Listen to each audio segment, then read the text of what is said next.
दोस्तों नमस्कार, सलाम, सत श्री अकाल। जब भी हम सरकारी हॉस्पिटल की बात करते हैं तो लंबी लंबी कतार, लाइन वगैरह हमारे जहन में दौड़ता है। ये हॉस्पिटल जो है, हम लोग एक तो स्टेट को मान के चलते हैं, स्टेट का एक डिस्ट्रिक्ट को मान के चलते हैं। जितना भी सरकारी हॉस्पिटल है वहां पर ही लाइन रहता है। इसका मतलब ये नहीं कि जो प्राइवेट संस्था है, जो प्राइवेट हॉस्पिटल्स हैं, जो प्राइवेट नर्सिंग होम है, वहां पर ही लाइन एकदम नहीं रहता, ऐसा बात नहीं है। लेकिन इन दोनों के बीच में बहुत वास्ट डिफरेंसेस होता है मैनेजमेंट को लेके। और सबसे मोस्ट इंपॉर्टेंट डिफरेंसेस होता है विटामिन एम, यानी कि मनी। तो फिलहाल हम प्राइवेट हॉस्पिटल को बात करते हैं। हम बात करते हैं पश्चिम बंगाल में जितने भी सरकारी हॉस्पिटल्स हैं, बड़े बड़े सरकारी हॉस्पिटल है, ऐसे डेटा के हिसाब से छोटे बड़े सब मिला के हेल्थ सेंटर या पंचायत हेल्थ सेंटर से लेके जितना भी सरकारी, मैंने West Bengal department of health and family welfare के अंतर्गत जो आता है, रिकॉर्ड का हिसाब से दिखाता है 591। बहुत कम संख्या एक्चुअली। हेल्थ सेंटर में बहुत ज्यादा, हर सरकार को, चाहे सेंट्रल हो चाहे स्टेट हो, उसको बहुत ज्यादा इन्वेस्टमेंट करना चाहिए शिक्षा और हेल्थ। लेकिन अनफॉर्चुनेटली, खैर जो भी हो, जैसा भी ये चल रहा है, कुछ ना कुछ तो सेवा प्रदान हो ही रहा है। अब हम लोग बात करेंगे इस हॉस्पिटल में, जितने भी सरकारी हॉस्पिटल्स हैं, आप लाइन देखते होंगे, बहुत ज्यादा टाइम का खपत देखते होंगे। लेकिन आप गरीब आदमी के हाथ में, या मिडिल क्लास बोलिए या गरीब बोलिए, पीजी हुआ, आरजीकर हुआ, या फिर नील रतन हुआ, जो बड़ा बड़ा हॉस्पिटल है सरकार कोलकाता अंचल के अंतर्गत जो भी पड़ता है, तो वहां पर ही हॉस्पिटल में इलाज तो अच्छा होता है। हम प्राइवेट कंपनी का, प्राइवेट हॉस्पिटल का बात नहीं कर रहे हैं। वो एक दिन में आप सुबह से लेकर शाम तक के बीच में आप हॉस्पिटल में, प्राइवेट हॉस्पिटल में इलाज करिएगा तो भिखारी हो जाइएगा। हम बात कर रहे हैं सरकारी, जहां से कुछ तो कुछ सुविधा आपको मिलता ही है। और लोग लाइन में घंटों खड़े हो, सुबह से लेकर शाम तक वहां खड़ा होकर या फिर बर्बाद करते हैं, ताकि उनको छोटा से छोटा जो सुविधा वो प्रदान हो जाए। क्योंकि वही चीज अगर बाहर में हम लोग करवाएंगे तो बहुत ज्यादा पैसा लग जाता है।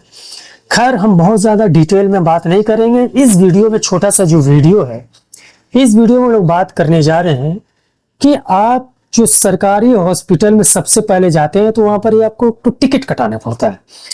आउटडोर टिकट, ओपीडी टिकटिंग जो होता है, उसको कटाने के लिए भी लाइन देना पड़ता है। उसके बाद जो अलग अलग डिपार्टमेंट के हिसाब से जहां जितना लाइन होगा वहां तो आपको खड़ा ही रहना होगा, ठीक है। तो ये जो छोटा सा जो चीज हो सकता है कि आपके जानकारी में हो, ये कोरोना काल से इसको इम्प्लीमेंट कर दिया गया था। Online ticketing, OPD online ticketing जो होता है वो कैसे किया जाता है, इसमें हम लोग देखेंगे। और कौन सा वेबसाइट, कौन सा पोर्टल में जाके इसको कराया जाता है, इस वीडियो में बना लिया। और प्रोसेस, छोटा सा प्रोसेस हम उसको बता देते हैं, ठीक है। ऐसे खामियां, आलोचक, बहुत सारा ऐसा चीज है जिसको ऊपर बात करने वाले घंटों बात करते हैं। हम छोटा सा एक जस्ट जानकारी आपको देना चाहते हैं। बस आपको कमेंट में ये बताना है कि ये वाला चीज जो हम बता रहे हैं आपको पहले से मालूम था, और नहीं मालूम था तो एक लाइक और थैंक्स दे ही सकते हैं। तो ये चलिए फटाफट हम अपने लैपटॉप की स्क्रीन की तरफ बढ़ते हैं। फ्रेंड, दोस्तों, फंडा बिल्कुल सिंपल है। यहाँ पे सबसे पहले आपको गूगल में लिखना है West Bengal department of health family centre. जैसे आप लिखिएगा, आपका ये जो पोर्टल है, West Bengal of government of West Bengal health and family welfare, यहाँ पर सारा चीज आपको यहाँ पर ही रख दिया गया है। यहाँ पर से आप बहुत सारा जानकारी पे यहाँ ले सकते हैं। पश्चिम बंगाल सरकार के अंतर्गत जो पोर्टल है हेल्थ एंड फैमिली वेलफेयर का, यहाँ से आप ले सकते हैं। यहीं पर ही आपको नीचे में देखिए, आपको यहाँ पर ही मिल जाता है ओपीडी ऑनलाइन टिकटिंग। जैसे आप इसको पर क्लिक करिएगा तो आपको सबसे पहले मोबाइल को वेरिफिकेशन करवाना पड़ेगा। मोबाइल को वेरिफिकेशन कराने के बाद आप इस पोर्टल में जाके लॉगिन कर सकते हैं। लॉगिन करने के बाद आप अपॉइंटमेंट ले सकते हैं। तो प्रोसेस को भी आप देख लीजिए। देखिए, यहाँ पे आप नीचे की तरफ आइएगा। जब इस पोर्टल में आप आ जाते हैं तो सबसे पहले आप इसको गूगल में भी सर्च करके आ सकते हैं। अब यहाँ पे देखिए, ये वाला ऊपर में आपको वेबसाइट जो मिल रहा है, इस वेबसाइट को डायरेक्टली आप लॉगिन कर सकते हैं, गूगल में सर्च अगर नहीं करना चाहते। नीचे ही की तरफ देखिए, यहाँ पे आपको एक तो ऑनलाइन टिकटिंग, ओपीडी टिकटिंग का ऑप्शन आपको मिल जाता है। बस यहाँ पे आपको क्लिक करना है। ये क्लिक करने के बाद जैसे ही आप क्लिक करिए, ऑनलाइन टिकट बुकिंग का ऐसा ऑप्शन मिल जाता है। और यहाँ पर सबसे पहले आपको मोबाइल नंबर दे देना है। तो चलिए आप अपना मोबाइल नंबर दे दीजिए। उसके बाद आपके मोबाइल में एक ओटीपी आएगा।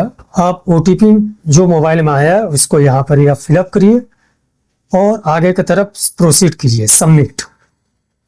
जैसे ही आप सबमिट करते हैं आपके सामने ये फॉर्म आ जाता है। ये आपका जस्ट इनिशियल एक फॉर्म है ओपीडी का, मैंने आउटडोर पेशेंट के लिए जो एक टिकट कटाया जाता है। आप यहाँ से भी कटा सकते हो, वहाँ से भी जाके।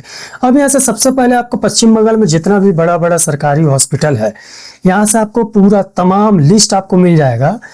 आपको जिस हॉस्पिटल में आपको टिकटिंग करवाना है, सबसे पहले आप उस हॉस्पिटल को चूज करिए। यहाँ पे हम पीजी हॉस्पिटल को चूज किए हैं, और पीजी हॉस्पिटल चूज जैसे कीजिएगा, आपको यहाँ पर ही नाम, पता, एड्रेस जो भी पूछ रहा है, 4-5 तो आपको सेक्शन है, यहाँ पर मेल फीमेल लिख दीजिए। यहाँ पे आपको सबसे पहले आपको जिस डेट में जा रहे हैं उस डेट को सेलेक्ट कीजिए, जेंडर और कितना उस बच्चा को उम्र है या पेशेंट का उम्र है वो लिख दीजिए। और यहाँ पे आपको जो जो इन्फॉर्मेशन है, बिल्कुल छोटा सा इन्फॉर्मेशन, यहाँ पर आपको थाना भी सेलेक्ट करना पड़ेगा, कौन सा पीएस के अंतर्गत आप आते हैं, पिन नंबर वगैरह सब देने के बाद जस्ट फाइनली आप एक बार और चेक कर लीजिए। और यहाँ से आपको डिपार्टमेंट मिल जाता है, मैंने आप किस डिपार्टमेंट में दिखाना चाहिए, ईएनटी डिपार्टमेंट, सर्जिकल डिपार्टमेंट, बच्चे का डिपार्टमेंट, सारा डिपार्टमेंट है। आप एक एक डिपार्टमेंट को आप देख लीजिए। आपको अगर जानकारी है, अगर नहीं जानकारी है तो उस डिपार्टमेंट के बारे में आप गूगल में सर्च कर लीजिए। आपको वहाँ से सर्च का रिजल्ट मिल जाएगा कि फलाने डिपार्टमेंट किस डिपार्टमेंट से रिलेटेड है और इसमें किस किस तरह का ट्रीटमेंट होता है। अगर जानकारी नहीं है, अगर जानकारी है तो पर्टिकुलरली आप उस डिपार्टमेंट को सेलेक्ट पहले कर लीजिए। यहाँ बहुत सारा आपको डिपार्टमेंट मिल जाता है। फाइनली एक बार चेक कर लीजिए। नीचे में देखिए आपको यहाँ पर डॉक्टर का नाम भी दिखा देता है कि आपका जो है यही डॉक्टर आपको वहाँ पर ही देखेंगे, माने अटेंड करेंगे। अब सारा चीज़ देखने के बाद जस्ट सबमिट करिए। सबमिट करने के बाद आपको फिर से आपको उसी मोबाइल नंबर में एक ओटीपी आएगा। फिलअप करने के बाद जस्ट ये वाला जो आपके पास जो पीडीएफ आता है, इस पीडीएफ में सारा चीज़ आप जो भरे होंगे वो आपको मिल जाता है। जस्ट यहाँ से आपको प्रिंट करके आपको रख लेना है, बस आपका काम हो गया है। इस प्रिंट आउट को निकाल के आप जाके वहाँ ओपीटी वाला जो विंडोज़ है वहाँ पर ही आपको खड़ा होने का अब ज़रूरत नहीं है। डायरेक्टली आप जिस डिपार्टमेंट के लिए हैं उस डिपार्टमेंट में भी लाइन होगा, वहाँ पे आप खड़ा होकर अपना काम करवा सकते हैं। वेल दोस्तों, ये छोटा सा इन्फॉर्मेशन था। अगर इन्फॉर्मेशन आपके लिए इंफॉर्मेटिव हुआ तो आप ज़रूर से ज़रूर एक लाइक देते जाएं, और सबसे बड़ी बात ये एक कमेंट आपको करना जरूरी है अगर आपको पहले से पता है तो। अगर आपको पहले से पता हो तो जाहिर सी बात है आप उसका इस्तेमाल कर भी लिए होंगे, लेकिन आप ये माइंड सेटअप बना करके सरकारी हॉस्पिटल में जाने का मतलब आपको अच्छा खासा वक्त लेके जाना होगा, चाहे आपका छोटा इलाज हो चाहे बड़ा इलाज हो। लेकिन फिलहाल हम जो पीजी में विजिट किए थे हमारे भतीजे को लेके, तो उसमें एक जो बिल्कुल बेबी चाइल्ड था, मतलब 2 हफ्ता 3 हफ्ता का ही बेबी चाइल्ड था, तो उसको लेकर हम लोग काफ़ी दौड़ा दौड़ी कर रहे हैं, अभी भी कर रहे हैं। तो हमको एक तो एक्सपीरियंस मिला कि बच्चा के लिए बहुत ज़्यादा हम लोगों को वहाँ पर ही खड़ा होने की ज़रूरत नहीं पड़ा। बहुत ज़्यादा होने का मतलब क्या, 2-3 घंटा इसको बहुत कम बोले जाएगा, ठीक है। ऐसे 4-4 5-5 घंटा 6-6 घंटा लग जाता है। तो बच्चे का कुछ डिपार्टमेंट में थोड़ा सा हम लोगों को फैसिलिटी अच्छा मिला है पीजी में, और हॉस्पिटल का हमको मतलब नहीं है, मतलब जानकारी नहीं है। तो आप जाते जाते इस वीडियो को लाइक और शेयर जरूर करें। चलिए नेक्स्ट वीडियो फिर से मिलते हैं। बाय, टेक केयर, अपना ख्याल रखिए।